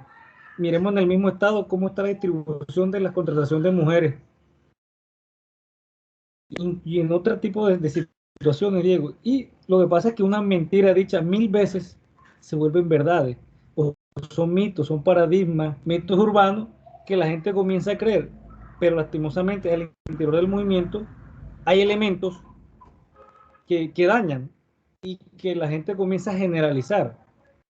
Pero es como decirte, Diego, en el exterior, antes, no tanto ahora, antes decían, todo colombiano es narcotraficante y consume drogas. No generalizaban allá. Aquí, hoy en Colombia dicen, todos los directivos son flojos, los sindicatos quieren acabar empresas, son ladrones, etcétera, etcétera. Es posible que haya unos elementos de los que tú planteas, pero no todos los dirigentes sindicales son. Yo creo que la mejor opción de mejorar eso, Diego, es haciendo un trabajo serio, transparente, porque el mejor ejemplo es mostrando, porque de palabras bonitas y discursos 20 julieros, de eso sí encontramos al mismo tono de los políticos, porque muchas veces criticamos al político y podemos actuar igual o peor que ellos, pero yo creo que mostrando un trabajo transparente, serio, dice más que de pronto el discurso que yo diga en público. Y a veces la gente, los mismos afiliados, hablando de los afiliados del sindicato, critican lo que tú planteas, Diego, pero a la vez ellos les gustan esos discursos que a veces son engañosos, que no van con la realidad, porque es una costumbre. Entonces la gente no, entonces cuando tú llegas a dar un discurso más fresco, más renovador, donde por ejemplo tú planteas cosas más, no revolucionarias desde el punto de vista de la novedad, sino de algo de una forma más técnica, porque hay que también aclarar que los primeros dirigentes sindicales, muchos fueron ni siquiera a la escuela, fueron empíricos y vinieron. Hoy en día ya algunos se han formado, abogados, se han ido formando, pero al inicio eso tocó a las bravas y con un Estado que venía acabando lo que se pasara por el frente, tocaba así. Y después vinieron los amigos paraestatales y terminaron de medio acabar un poquito que había. Hoy se está reestructurando el movimiento, pero un ejemplo de ello podemos dar el compañero Edwin Palma. Edwin Palma, mira que es el presidente de la USO, uno de los sindicatos más grandes de industria y más antiguo de Colombia. Es abogado, especialista, magíster. O sea, él ha tenido la disposición de mostrar un trabajo serio y se ha formado. Es más, digo, yo siempre creí de que la formación del dirigente debe ser constante. Y no solo hablo de formación universitaria, sino formación del conocimiento. Hoy están las redes, está el internet, hay los libros, todo. O sea, hoy el conocimiento está más democratizado y hay forma de adquirirlo. Tenemos la Escuela Nacional Sindical, están los CAL, o sea, hay muchas instituciones que actúan en pro de los trabajadores. Y si los sindicatos y los directivos sindicales y los trabajadores no aprovechan estos espacios, estamos graves. Porque por el contrario, las empresas sí se siguen especializando, todos los cursos y trampas por haber que venden, porque he visto promociones de abogados laboralistas de empresas donde promocionan cursos para cómo despedir a una mujer embarazada, cómo despedir a un dirigente sindical, así abiertamente lo promocionan en redes sociales. Entonces los sindicatos también, los trabajadores deben propender por capacitarse y formarse para poder defender los derechos. Porque una de las características, y creo que Marely lo puede confirmar, que la violación sistemática de derechos laborales se genera en gran proporción por el desconocimiento del mismo derecho. Y si no conozco el derecho, ¿cómo lo reclamo? Entonces yo creo que estamos en mora de las organizaciones sindicales, porque las organizaciones sindicales deben propender por no solo por formar a los dirigentes, sino a los afiliados y a los trabajadores en general, para que conozcan el derecho y sean multiplicadores. Porque hay que tener en cuenta un ejemplo, la USO, ¿cuántos trabajadores puede tener? 5.000 directos. Y solo tiene 10 directivos en cada seccional.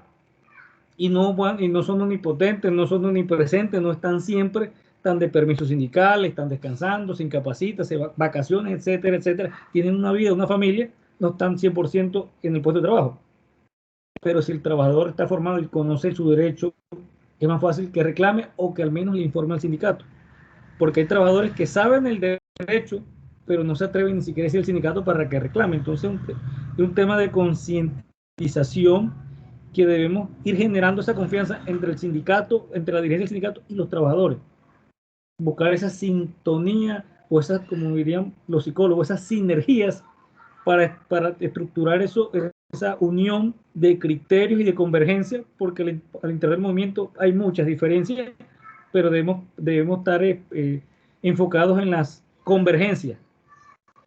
Es más, el reto es que en el movimiento sindical es que no nos pase lo que pasó en el 2018 en las elecciones presidenciales y que puede posiblemente pasar en el 2022. No nos unificamos, sabemos quién es el enemigo común, pero no nos unificamos.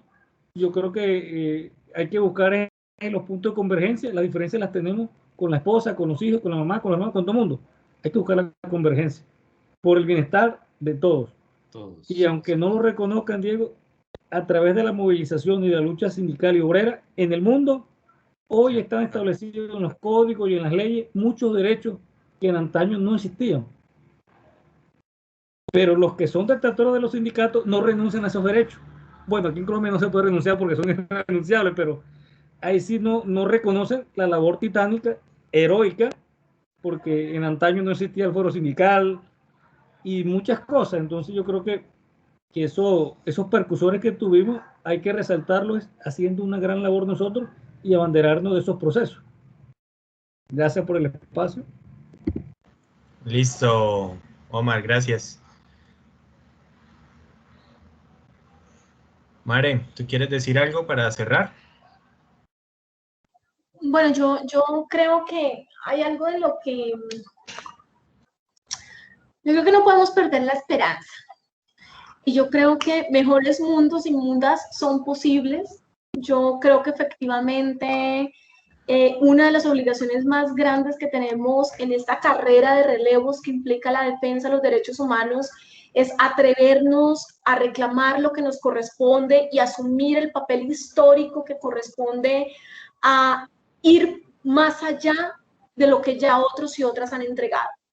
El sindicalismo y el sujeto sindical fue altamente estudiado e implica una realidad básica de la que yo les hablé al inicio, que tiene que ver con que pocos son dueños de los medios de producción y muchos en este mundo que nos tocó solo tenemos lo que somos, solo tenemos nuestras manos, nuestra cabeza, nuestras capacidades, nuestras habilidades, es decir, solo tenemos nuestra fuerza para poder sobrevivir, pero sobre todas las cosas, solo nos tenemos a nosotros mismos para lograr la dignidad.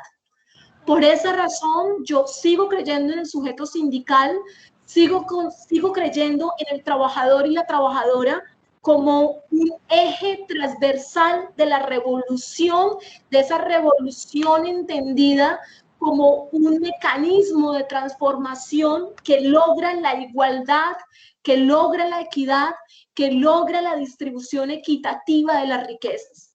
que logre esa justicia social de la que antaño hemos hablado y que por lo tanto implica necesariamente reconocernos como sujetos trabajadores y en la medida de lo posible y en las formas que se quieran, organizarnos, articularnos, coordinarnos para hacer de este mundo que nos tocó un mundo mejor.